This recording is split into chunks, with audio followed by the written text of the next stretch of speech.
Hello guys, welcome back. कैसे हम दोस्तों, स्वागत है आपका अपने यूट्यूब चैनल एजे सर क्लासेस पे। तो देखिए दोस्तों, मैं आज आपके लिए एफसी वॉचमैन के लिए एक और इम्पॉर्टेंट वीडियो लेके आया हूँ दोस्तों, मैथ के लिए। ठीक है ना।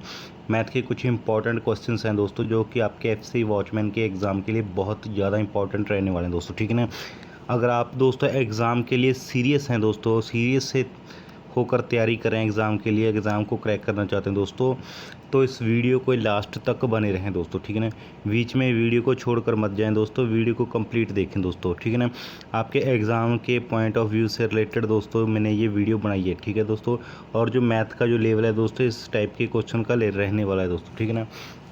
तो देखिए दोस्तों, यहाँ सबसे पहला क्वेश्चन मैं आपके सामने लेके आने वाला हूँ दोस्तों। इसमें क्या पूछा गया है कि किसी छात्रावास में 150 छात्रों के लिए 30 दिन की अवधि के लिए पर्याप्त भोजन सामग्री थी। ठीक है ना दोस्तों। 150 छात्रों के लिए 30 दिन की अवधि के लिए पर्याप्त भोजन सामग्री थी। ठीक है ना। 10 दिन बाद क्या हुआ दोस्तों, 30 छात्र जो थे छात्रावास यानी कि हॉस्टल छोड़कर चले गए। ठीक है। शेष भोजन सामग्री कितने दिन तक चलेगी। ठीक है दोस्तों। देखिए दोस्तों, ध्यान से देखिए दोस्तों, टोटल कितने छात्र हैं दोस्तों, 150 छात्र हैं। ठीक है ना। और उनके लिए 30 दिन की अवधि का जो है पर्याप्त भोजन सामग्री है। 150 छात्रों के लिए 30 दिन की भोजन सामग्री है दोस्तों। ठीक है ना। मान लीजिए दोस्तों, 150 छात्र हैं, तो इनके लिए एक छात्र के लिए सिर्फ एक रोटी है, तो 30 दिन के लिए कितनी रोटी होंगी दोस्तों टोटल। इसको इससे मल्टीप्लाई करेंगे दोस्तों, तो 15 45 और 2 जीरो, यानी कि दोस्तों ये आ जाएगा आपका इतना। मान लीजिए इतनी रोटी आपके पास पड़ी है। अब दोस्तों क्या कहा गया है कि 10 दिन बाद क्या हुआ दोस्तों, 30 छात्र जो थे छात्रावास छोड़कर चले गए। लेकिन 10 दिन तक तो दोस्तों 10 दिन बाद छोड़कर गए, लेकिन उन 10 दिनों तक तो ये 150 छात्र ही थे ना दोस्तों। ठीक है ना। 150 छात्र तो 10 दिन तक तो थे वो, मतलब कितनी रोटी खा गए तब तक, वो 1500 रोटी खा गए दोस्तों। ठीक है ना। 1500 रोटी अगर खा गए दोस्तों, तो थी कितनी टोटल, 45 रोटी थी 30 दिन के लिए। 1500 10 दिन तो रहे हैं ना 150 छात्र, तो वो 1500 दोस्तों रोटी खा चुके हैं। तो आपके पास कितनी बचेगी, अब 4500 में से 1500 माइनस करेंगे दोस्तों, 3000। ठीक है दोस्तों, 3000 बच गया आपका। इसके बाद देखिए दोस्तों, 30 छात्र थे, तो जो 150 में से 30 छात्र थे दोस्तों, वो छोड़कर चले गए। पीछे कितने बच गए दोस्तों, 120 छात्र। तो अभी 120 छात्र इस खाने को कितने दिन में खा सकेंगे दोस्तों, इससे 120 से डिवाइड कर देना है अपने। ठीक है, इससे आपको डिवाइड कर देना है। ये गया इससे, कब आ जाएगा, 12 दूना 24 और 12 पंजे 60, यानी कि 25 डेज़ दोस्तों। 25 डेज़ दोस्तों इसका जो है आंसर आ जाएगा दोस्तों। ठीक है। नेक्स्ट क्वेश्चन देखिए दोस्तों। नेक्स्ट क्वेश्चन है दोस्तों अपना, सुमन ने, देखिए दोस्तों, सुमन ने अंकित मूल्य में 30% छूट पर एक वस्तु खरीदी दोस्तों। ठीक है ना। 30% की छूट पर एक वस्तु खरीदी तथा उसे 70% अधिक मूल्य पर बेच दिया दोस्तों। ठीक है ना। यहाँ पे अपने सही कर लेना, इसको बेच दिया। मूल कीमत पर उसे कितने प्रतिशत लाभ हुआ दोस्तों, जो उसकी मूल कीमत थी, ठीक है ना, जिससे 30% डिस्काउंट मिला था, उससे पहले जो मूल कीमत थी उस पर सुमन, उसके अगर अकॉर्डिंग ये कंपेयर किया जाए तो सुमन को कितने प्रतिशत लाभ हुआ दोस्तों। ठीक है ना। स्टार्टिंग में देखिए दोस्तों, मान लीजिए कीमत कितनी थी, 100 रुपये। ठीक है ना। मान लीजिए आइडिया ले लीजिए 100 रुपये थी, 30% की उसको क्या मिल गई, छूट मिल गई दोस्तों। ठीक है ना। अगर 30 की छूट मिल गई तो 100 का 30%, अगर इसमें कम कर दे तो कितना रह जाएगा दोस्तों, 30% कम में मिली दोस्तों उसको, यानी कि 70 रुपये में मिली वो चीज़।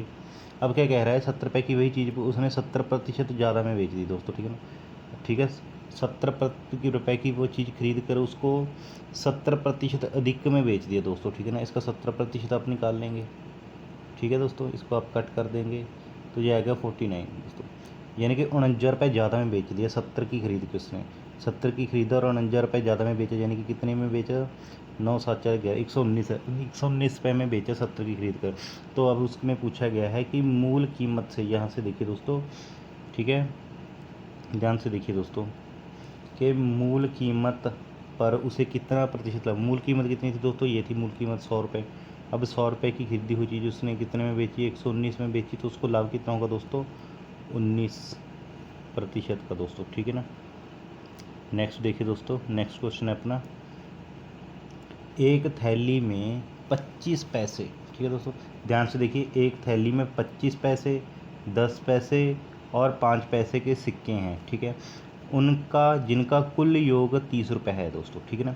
एक थैली में 25 रुपये पैसे के सिक्के हैं, 10 पैसे के सिक्के हैं और 5 पैसे के भी सिक्के हैं दोस्तों, और उनका जो कुल योग है दोस्तों, उनसे कुल जो पे रकम बन रही है दोस्तों, वो है 30 रुपये। ठीक है दोस्तों। यदि यह सिक्के क्रमशः 1, 2, 3 के अनुपात में हों तो 5 पैसे के सिक्कों की संख्या क्या है दोस्तों, ठीक है ना। ऐसा क्वेश्चन दोस्तों आपके एग्जाम में जरूर बनेगा दोस्तों। एफसीआई वॉचमैन का जो एग्जाम है दोस्तों उसमें कई बार ये क्वेश्चन बना है, तो इसको सॉल्व कैसे करना दोस्तों, ठीक है ना। देखिए सबसे पहले लिए आपने लिख लेना सिक्के किसकी कितने कितने के हैं। 25 पैसे का सिक्का है का, एक है 10 पैसे का आपका सिक्का है, और एक आपका 5 पैसे का सिक्का है दोस्तों, ठीक है ना। अब ये 25 पैसे, 10 पैसे और 5 पैसे के सिक्के कितनी कितने की गिनती में है भी। 25 पैसे के कितने सिक्के हैं, 10 पैसे के कितने हैं, 5 पैसे के कितने, ये तो अपन को पता नहीं है दोस्तों, ठीक है। लेकिन इसका अनुपात जो देखिए दोस्तों, अनुपात जरूर दे रखा है कि इस अनुपात में दोस्तों, ठीक है ना। अब देखिए ये 1 अनुपात में है, ठीक है ना, ये 2 अनुपात में है, ये 3 अनुपात में दोस्तों, ठीक है ना। इसको आप मान लीजिए 1x 2x और 3x दोस्तों, ठीक है। इसको ऐसे कर लीजिए दोस्तों। अब इनको मल्टीप्लाई कर देना दोस्तों, ठीक है ना, इनसे ऐसे, ठीक है। ध्यान दीजिए दोस्तों, इसको अपने मल्टीप्लाई कर देंगे, कितना आ जाएगा आपका नीचे 25x, ठीक है दोस्तों, ध्यान से देखिए। और ये 10 दूना 20, यानी कि पार डाल दिए मैंने 20x, और ये आपका 5 ये 15x दोस्तों, ठीक है ना, 15x आ जाएगा। और इज इक्वल टू, अब देखिए इक्वल ये किसके इक्वल है दोस्तों, ठीक है। ये सब किसके इक्वल है दोस्तों, 30 रुपये के इक्वल है, ठीक है। 30 रुपये के इक्वल हो जाएगा। लेकिन यहाँ पे हम 30 रुपये नहीं लिखेंगे दोस्तों, यहाँ पर हम लिखेंगे पैसे, क्योंकि ये सब पैसे में है दोस्तों। तो 30 रुपये को भी हम पैसे में काउंट कर देंगे। ये तो कितना आ जाएगा 3000 पैसे दोस्तों। 3000 पैसे यहाँ पे आ जाएंगे। तो दोस्तों इनको प्लस कर लेना है, 25 और 30, 25 और 20 45, 45 और 15 ये हो जाएगा आपका 60।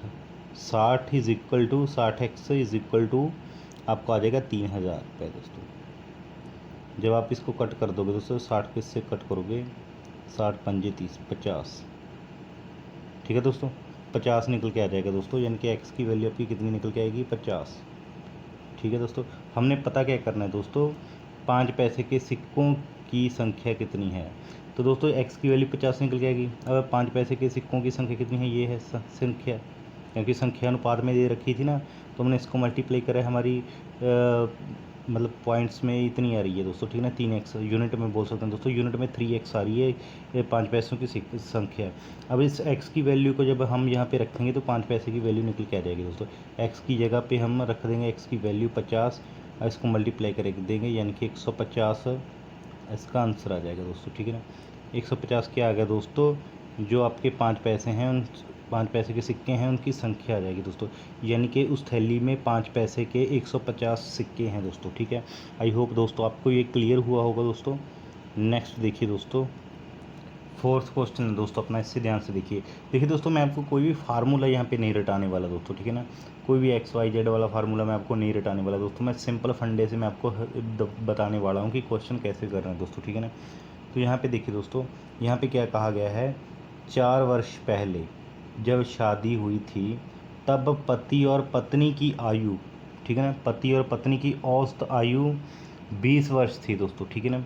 यदि अब उनके 3 वर्ष की आयु का एक बच्चा है तो परिवार की औसत आयु क्या है दोस्तों, ठीक है। ध्यान से देखिए दोस्तों, ये मान लीजिए दोस्तों आपका हो गया पास्ट, और ये आपका प्रेजेंट दोस्तों, ठीक है ना। ओके, 4 साल पहले पति और पत्नी की दोस्तों जो थी औसत आयु कितनी थी, हस्बैंड प्लस वाइफ, औसत आयु कितनी थी दोस्तों 20, ठीक है। औसत आयु 20 थी। काफ़ी दोस्तों को औसत आयु का मतलब नहीं पता होता, तो औसत क्या होता है दोस्तों, देखिए मान लीजिए एक की आयु 15 है और दूसरे की कितनी है दोस्तों, दूसरे की मान लीजिए आप कितनी हो जाएगी, अब 25 मान लीजिए दोस्तों, ठीक है ना। 15 और 25 कितना होगा दोस्तों 40, बटे 2 कर देंगे तो कितना आ जाएगा 20। ओके, ये हो जाएगा, ऐसे होता है दोस्तों। 2 की आयु प्लस कर दिए इनको, और कितने बंदों की आयु को प्लस किया, 2 की, तो 2 को डिवाइड करके दोस्तों ये औसत आयु निकल आई दोस्तों, ठीक है ना। ये कई उन लोगों के लिए जो बिगिनर्स हैं दोस्तों, जिन्होंने अभी अभी शुरू किया है। काफ़ी दोस्तों के मुझे ऐसे सवाल आते रहते हैं दोस्तों, ठीक है। नेक्स्ट देखिए दोस्तों, सवाल पे चलते हैं। तो देखिए दोस्तों, 4 साल पहले था हस्बैंड एंड वाइफ की जो औसत आयु थी दोस्तों, वो थी आपकी 20 वर्ष दोस्तों, ठीक है ना। 20 वर्ष थी औसत आयु, और इनकी कुल आयु कितनी हो जाएगी दोस्तों, 20 वर्ष पहले दोनों की कुल आयु कितनी थी 40, ठीक है दोस्तों। बिल्कुल सिंपल फंडे से समझाने वाला हूँ दोस्तों, ध्यान से देखना। 4 साल पहले, ये 4 साल पहले की बात है दोस्तों। हस्बैंड एंड वाइफ की टोटल औसत आयु 20 थी, और टोटल आयु कितनी थी 40। अब 4 साल बाद, यानी कि प्रेजेंट में दोस्तों, प्रेजेंट में 4 साल, अगर यहीं पे वापस हैं 4 साल बाद, तो दोनों की आयु में 4-4 साल प्लस होंगे दोस्तों, ठीक है ना। क्योंकि इसमें हस्बैंड और वाइफ दोनों की आयु ठीक है ना 40 वर्ष थी, अब 40 में 8 प्लस हो जाएंगे दोस्तों, 4 इसके वाप पे प्रेजेंट में आएंगे तो 4 इसके, यानी कि 48। प्रेजेंट में दोनों की टोटल आयु कितनी है 48। प्रेजेंट में दोनों हस्बैंड और वाइफ की टोटल आयु 48 है दोस्तों, ठीक है ना। प्लस इसमें और क्या है दोस्तों, एक उनका 3 साल का बच्चा भी है, यानी कि अभी पूरी फैमिली की टोटल आयु कितनी होगी दोस्तों 51 हो गई, ठीक है ना, 51 होगी। और बटे में ही दोस्तों ले लेना अपने 3, क्योंकि 3 लोगों की आयु है ये, इसका औसत निकाल देना है अपने, तो कितना औसत आ जाएगा दोस्तों 17, जिसका राइट आंसर हो जाएगा दोस्तों। नेक्स्ट देखिए दोस्तों, नेक्स्ट क्वेश्चन है दोस्तों अपना ये, नेक्स्ट है दोस्तों अपना, इसमें क्या कहा गया है कि ए किसी कार्य को 9 दिन में, ठीक है दोस्तों, ए किसी कार्य को 9 दिन में, बी 10 दिन में और सी 15 दिन में पूरा कर सकता है दोस्तों, ठीक है ना। बी और सी ने मिलकर 2 दिन तक कार्य किया, ठीक है। यदि शेष कार्य ए पूरा करता है तो ए कितने दिन में वह कार्य पूरा कर सकेगा दोस्तों, ठीक है ना। बताया हुआ दोस्तों, ए 9 दिन में काम कर रहा है, बी 10 दिन में कर रहा है, सी 15 दिन में काम कर रहा है दोस्तों, ठीक है ना। बी और सी ने मिलके 2 दिन काम किया, ठीक है दोस्तों, और जो बाकी पेंडिंग काम है दोस्तों वो ए ने किया, और ए अकेला वो काम कितने दिन में ख़त्म कर देगा दोस्तों, ये हमने पता करना है दोस्तों, ठीक है। सबसे पहले दोस्तों मैं आपको बताना चाहूँगा, देखिए आपने यहाँ पे लिख लेना दोस्तों ए बी सी दोस्तों, ठीक है ना। लिख लेना ए कितने दिन में काम कर रहा है अपना 9 दिन में, बी कितने दिन में कर रहा है 10 दिन में, और सी कितने दिन में कर रहा है दोस्तों 15 में।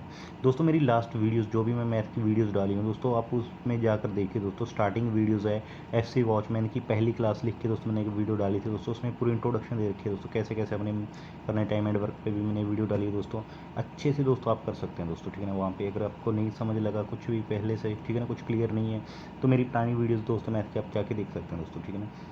नेक्स्ट देखिए दोस्तों, देखिए दोस्तों आपने ये ऐसे लिख लेना, ए 9 दिन में काम करे, बी 10 दिन में और सी 15 दिन में दोस्तों, ठीक है। आपने इसका ले लेना है एलसीएम दोस्तों, ठीक है ना। कोई भी ऐसा दोस्तों एलसीएम ऐसी रकम लिख लेनी है एलसीएम में, ठीक है ना दोस्तों, जो इन तीनों पे डिवाइड हो जाए दोस्तों, ठीक है ना। मैंने 90 लिख लिया दोस्तों, ठीक है ना। आप इसका एलसीएम भी निकाल कर देख सकते हैं दोस्तों, ठीक है ना।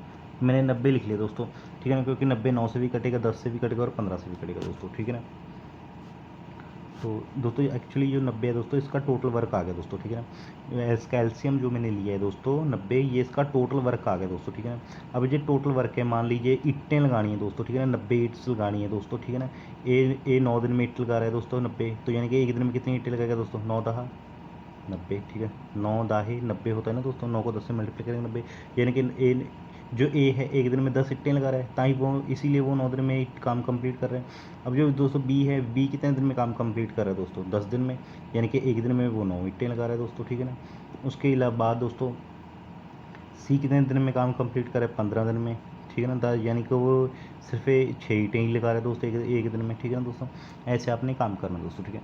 उसके बाद देखिए दोस्तों, उसके बाद क्या कहा गया है कि ए, ये देखिए दोस्तों बी और सी, इधर ध्यान दीजिए दोस्तों स्क्रीन पे, बी और सी ने मिलकर 2 दिन कार्य किए दोस्तों, ठीक है ना। यहाँ पे देखिए दोस्तों, बिल्कुल स्क्रीन पे दोस्तों ध्यान दीजिए, बी और सी ने मिलकर काम किया दोस्तों, ठीक है ना। कितने दिन काम किया 2 दिन में दोस्तों, दोनों मिलकर एक दिन में कितनी ईंट लगा सकते हैं दोस्तों, मैंने आपको बताया, ठीक है ना। बी और सी दोस्तों, ये रहे आपका बी और ये रहा सी, एक दिन में कितनी कितनी ईंट्स लगा सकते हैं दोस्तों, देखिए बी एक दिन में 9 ईंट लगा रहा है दोस्तों, ठीक है, और सी कितनी लगा रहा है 6, दोनों मिलकर 15 ईंट लगाएंगे दोस्तों एक दिन में, ठीक है ना। एक दिन में 15 ईंट लगाएंगे, कितने दिन काम किया दोस्तों इन्होंने 2 दिन काम किया, यानी कि 2 दिन में कितनी ईंट लगा दी इन्होंने 30 ईंट लगा दी दोस्तों, 30 ईंट लगा दी दोस्तों, ठीक है ना। अब लगानी कितनी थी 90, टोटल कितनी ईंट लगानी है 90, ठीक है ना। 30 इन्होंने लगा दी, पीछे कितनी बच गई 60 ईंट बच गई, ठीक है दोस्तों। 60 ईंट अब कौन लगाएगा दोस्तों, ए लगाएगा। ए एक दिन में कितनी ईंट लगा सकता है दोस्तों, ए एक दिन में 10 ईंटें लगा सकता है। तो अब ये 60 ईंटें कितने दिन में लगाएगा दोस्तों, किससे मल्टीप्लाई करूँ कि 60 आ जाए दोस्तों, 10 से 6 को मल्टीप्लाई करूँगा तो 60, यानी कि ए जो है कितने दिन में काम ख़त्म कर देगा, वो अपना जो पेंडिंग काम है दोस्तों 6 दिन में, 6 दिन में आपका काम अपना काम है जो ख़त्म कर देगा दोस्तों, ये इसका राइट आंसर हो जाएगा दोस्तों, ठीक है। आई होप आपको दोस्तों क्वेश्चन अच्छे लग रहे हैं दोस्तों। दोस्तों अगर समझ लग रहा है ना तो चैनल को सब्सक्राइब कर दें दोस्तों, और वीडियो को लाइक ज़रूर करें, ताकि आप तक ऐसी वीडियो आपके एग्ज़ाम तक पहुंचती रहें दोस्तों, ठीक है ना। अगर आपको समझ आ रहा है दोस्तों तो चैनल को बिना किसी कंजूसी के अभी लाइक और चैनल को सब्सक्राइब दोस्तों ज़रूर करें। नेक्स्ट देखिए दोस्तों, नेक्स्ट क्वेश्चन है दोस्तों अपना, इसमें क्या कहा गया दोस्तों कि 3 लगातार विषम संख्याएं, ठीक है, 3 लगातार विषम संख्याओं का योगफल विषम संख्याओं के बीच की सम संख्याओं के योगफल से 11 अधिक है दोस्तों। सबसे पहले दोस्तों मैं बता दूं कि विषम संख्याएं कौन सी होती हैं, 1, 3, 5, 7, यानी कि जो 2 से डिविजिबल नहीं होती दोस्तों, ठीक है। और जो अपनी सम संख्याएं होती हैं दोस्तों, ठीक है ना, वो कौन सी होती हैं आपकी 2, 4, 6 और 8 दोस्तों, ठीक है ना, जो 2 के टेबल पे डिविजिबल होती हैं दोस्तों, ठीक है ना। तो देखिए दोस्तों, अब आपने करना क्या है दोस्तों, ठीक है। इन्होंने आपसे पूछा है कि 3 लगातार जो विषम संख्याएं हैं, जो ऑड नंबर हैं, उनका जो योग है, ठीक है। हमें नहीं पता वो 3 नंबर लगातार कौन से हैं, उनका योग है दोस्तों, उनके बीच में जो इवन नंबर आते हैं, जो सम संख्याएं होती हैं, उनके जो योग से 11 ज़्यादा है दोस्तों, ठीक है ना। अब मैं आपको लिख के दिखाऊंगा दोस्तों, आपके समझ में आएगा दोस्तों, ठीक है ना। ऐसे आपके माइंड में नहीं आने वाला दोस्तों, मैं आपको बता रहा हूँ दोस्तों, ठीक है ना। आप दोस्तों ऐसे काउंटिंग कर लीजिए, अब लिख लीजिए जैसे 1, 2, 3, 4 है ना, 5, 6, 7, 8, 9, 10, ठीक है ना, 11, 12 और 13, ठीक है दोस्तों। अब इसका क्या कहना है, यानी कि ये 3 लगातार नंबर हैं दोस्तों, ऑड नंबर, ठीक है ना। एक ये ऑड नंबर ले ले, कि ये ऑड नंबर ले ले, ये इन 3 ऑड नंबर का जो जोड़ है दोस्तों, इन 3 ऑड नंबर जो मैंने सर्कल किया, इनका जो योग है दोस्तों, वो इनके बीच जो इवन नंबर आ रहे हैं ना दोस्तों, सम संख्याएं होती हैं, जो 2 के टेबल पे कटती हैं, इन तीनों का योग इन दोनों के योग से 11 अधिक होगा। अब आप इसको जोड़ के देखिए, 5, 3, 8, 8 और 1, मैं इसका कलर चेंज कर देता हूँ दोस्तों। अब देखिए 5, 3, 8 और 1, 9, इनका योग कितना होगा दोस्तों, 9 हो गया। अब इनके बीच वालों का योग कितना होगा, 4 और 2, 6, कितने का डिफरेंस है, 3 का दोस्तों, 3 तक नहीं, मतलब ये तो हो ही नहीं सकता, बहुत ज़्यादा कम है। तो हम लास्ट वाली संख्याएँ देखेंगे दोस्तों, ठीक है ना, ये तो काफ़ी कम आएगा। तो देखिए दोस्तों, मैं पीछे से चलता हूँ, देखिए इसका देखिए 13 है। अब इसको आगे तक का दोस्तों ऐसे लिख के देख सकते हैं, आइडिया, ये 13, 14, 15 कहीं तक भी, ठीक है ना, इससे आपका जल्दी हो जाएगा दोस्तों, ठीक है ना। 13 है दोस्तों, इधर एक 11 उठा ली मैंने, ठीक है ना दोस्तों, और एक 9 उठा ली दोस्तों, ठीक है ना। और इनके बीच ये 2 सम संख्याएँ होगी, सम संख्या यानी कि इवन नंबर आ गए, ठीक है। अब इनका देखिए दोस्तों, 9 और 11, 20, 20 और एक ये 13, 20 और 13 कितने हो गए दोस्तों आपके, 33, ठीक है। अब इनके बीच की 2 सम संख्याएँ हैं दोस्तों, 10 और 12, इनका जो कितना हो गया, 22। ये देखिए दोस्तों, आपका आंसर आ गया, ठीक है ना। यही तो उन्होंने पूछा था दोस्तों, कि 3 लगातार विषम संख्याएँ हमारी लगातार होगी 9, 11 और 13, ठीक है ना, उनका जो योगफल है विषम संख्याओं के बीच में, बीच की सम संख्याएँ यानी कि 10 और 12, बीच की जो संख्याएँ हैं, उनके योगफल से 11 अधिक है। तो ठीक है दोस्तों, हमारी जो अभाज्य अपनी सॉरी विषम संख्या है, उनका योग 33 है, उसके बीच जो 2 सम संख्याएँ उनका योग 22 है। तो विषम संख्या का सम संख्या से योग 11 ज़्यादा है, यानी कि अपना आंसर क्या है दोस्तों, अभी बताना क्या है। तो अंतिम विषम संख्या क्या है, तो दोस्तों अंतिम विषम संख्या बतानी है, तो दोस्तों अंतिम विषम संख्या 13 है दोस्तों। हमारा आंसर क्या हो जाएगा दोस्तों, 13 हो जाएगा दोस्तों, ठीक है ना। नेक्स्ट देखिए दोस्तों, यहाँ पे क्या दोस्तों पूछा गया है, ध्यान से देखिए।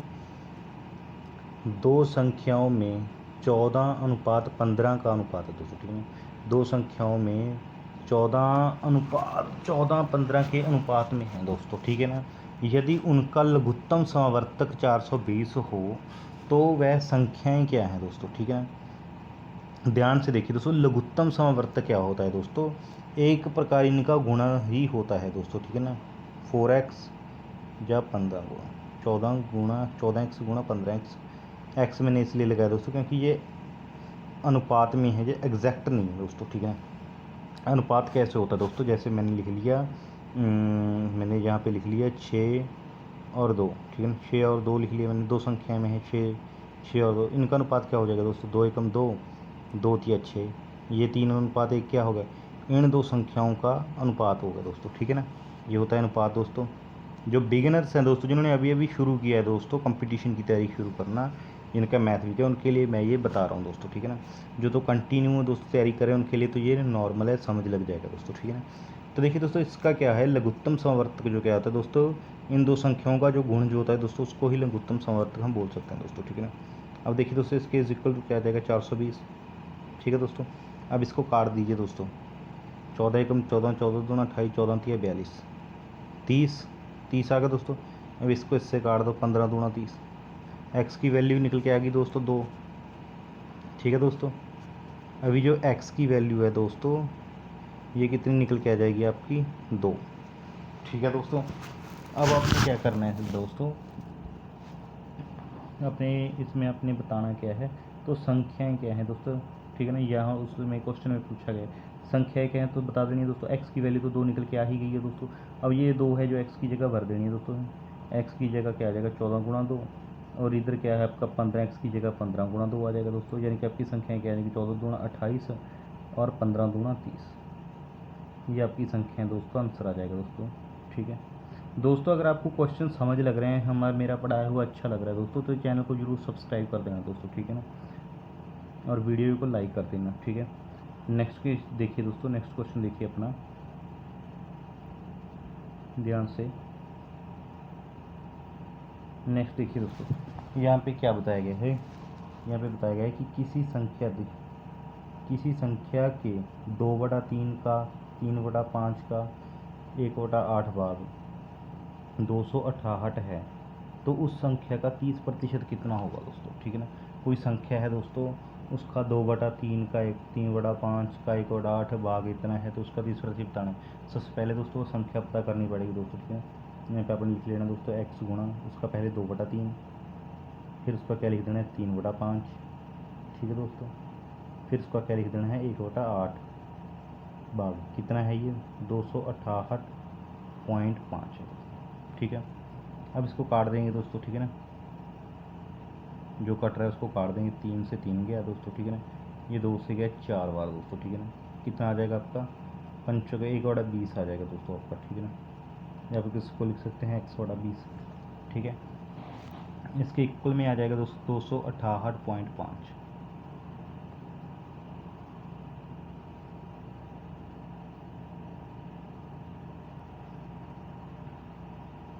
देखिए दोस्तों, अब ये दोस्तों जब आप इस 20 को दोस्तों, ठीक है ना, इससे मल्टीप्लाई करोगे 268 से, क्योंकि दोस्तों यहाँ पे इक्वल लगा वो बराबर, जब यहाँ पे बराबर की निशानी होती है दोस्तों, तो नीचे वाला मल्टीप्लाई होता है, ऊपर वाला डिवाइड होता है दोस्तों, ठीक है ना। नीचे वाला जब इससे मल्टीप्लाई हो जाएगा दोस्तों, तो आपका कितना निकल जाएगा 5370 दोस्तों, ठीक है ना। 5370 दोस्तों निकल कर आ जाएगा। और दोस्तों अब क्या है दोस्तों, ये संख्या है जिस, ठीक है ना दोस्तों, 5370 यही संख्या थी जिसका उन्होंने 2/3, 3/5 और 1/8 भाग बताया हुआ था 268। तो अब क्या है पता करना है दोस्तों, लास्ट में हमने इस संख्या जो 5370 संख्या निकल के आई है, इसका 30% बताना है दोस्तों, 30% इसका बताना है दोस्तों, ठीक है। इसके लिए मैं यहाँ पे दोस्तों थोड़ी सी जगह में आपको करके दिखा रहा हूँ। 5370 इसका 30% अब दोस्तों आप निकालोगे दोस्तों, इसका कटिंग करोगे दोस्तों आप, ये 0 से गया 0, ये 0 से गया ये 0, 537 बच गया। इसको जब आप 3 से दोस्तों मल्टीप्लाई करोगे दोस्तों, तो 1611 दोस्तों आपका आंसर जो है निकल के आएगा दोस्तों, ठीक है ना। 1611 जो है दोस्तों इसका राइट आंसर दोस्तों हो जाएगा, ठीक है। नेक्स्ट देखिए दोस्तों, 9वां क्वेश्चन है दोस्तों। इसमें क्या कहा गया है दोस्तों, देखिए ध्यान से देखिए दोस्तों। 135 प्रति हेक्टेयर की दर से किसी वर्गाकार खेत की फसल काटने का कुल खर्च 1500 रुपये है दोस्तों, ठीक है। इस खेत के चारों ओर 75 पैसे प्रति मीटर की दर से भाड़ लगाने का खर्चा क्या होगा दोस्तों, ठीक है। यह इसने बताया है दोस्तों, ठीक है। तो ध्यान से देखिए दोस्तों, ध्यान से देखने वाली बात है कि 135 रुपये प्रति हेक्टर की दर से वर्गाकार खेत की फसल काटने का कुल खर्च 1500 रुपये है दोस्तों, ओके दोस्तों, ठीक है। अब इसमें दोस्तों क्या करना है अपने, ध्यान से अगर आप मेरी बात सुनोगे दोस्तों,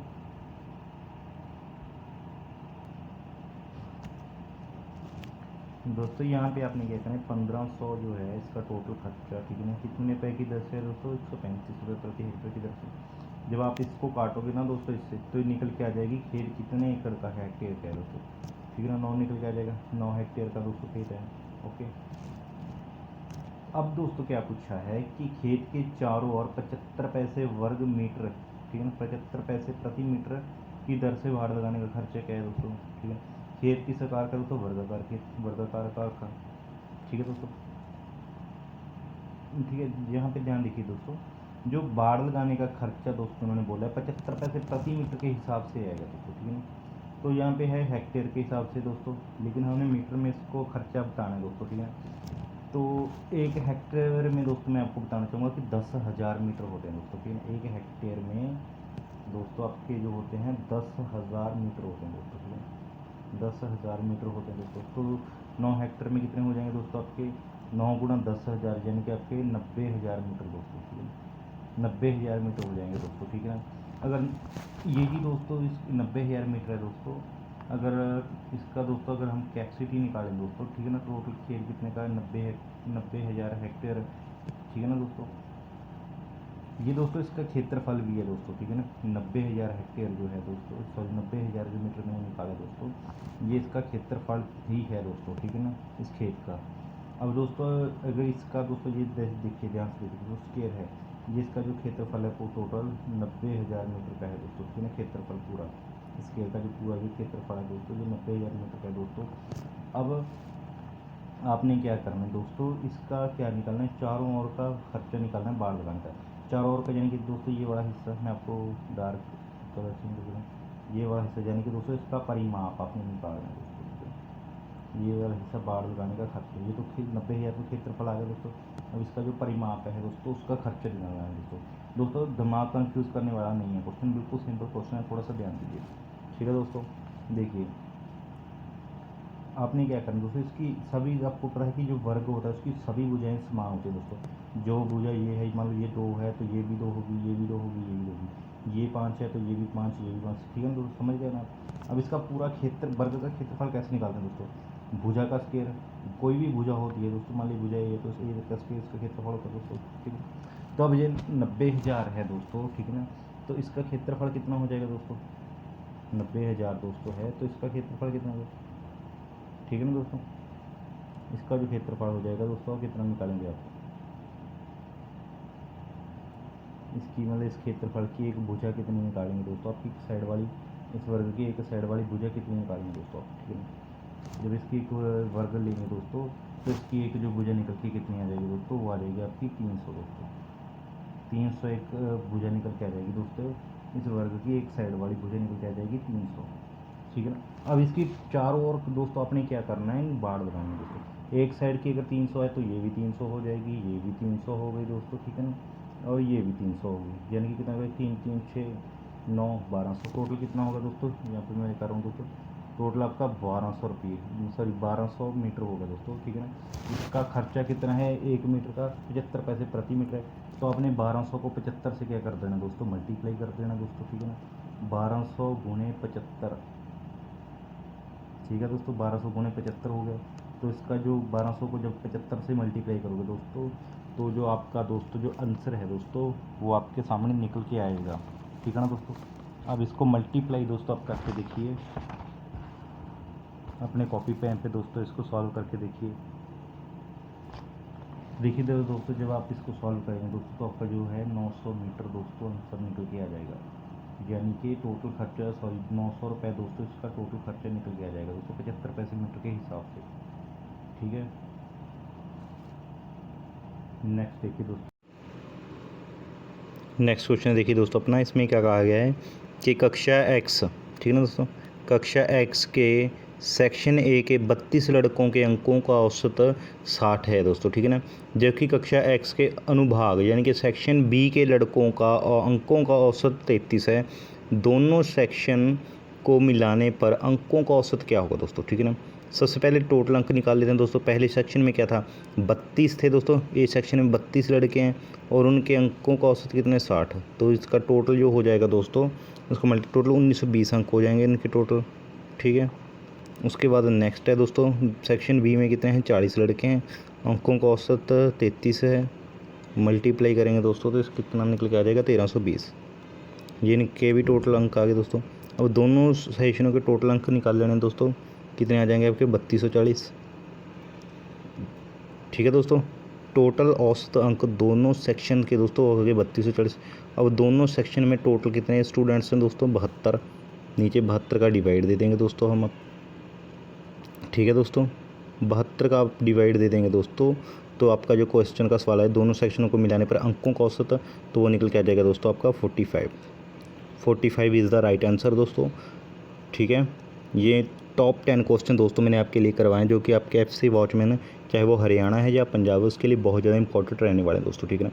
तो देखिए दोस्तों, अगर वीडियो आपको अच्छी लगी है तो वीडियो को दोस्तों आप लाइक ज़रूर कर दें, ठीक है ना। अगर चैनल पर नए हैं तो दोस्तों चैनल को सब्सक्राइब कर दें, ताकि ऐसे ही धमाकेदार वीडियो दोस्तों आपके एग्ज़ाम तक मैं लेके आता रहूँ। तो आज के लिए इतना ही दोस्तों, धन्यवाद।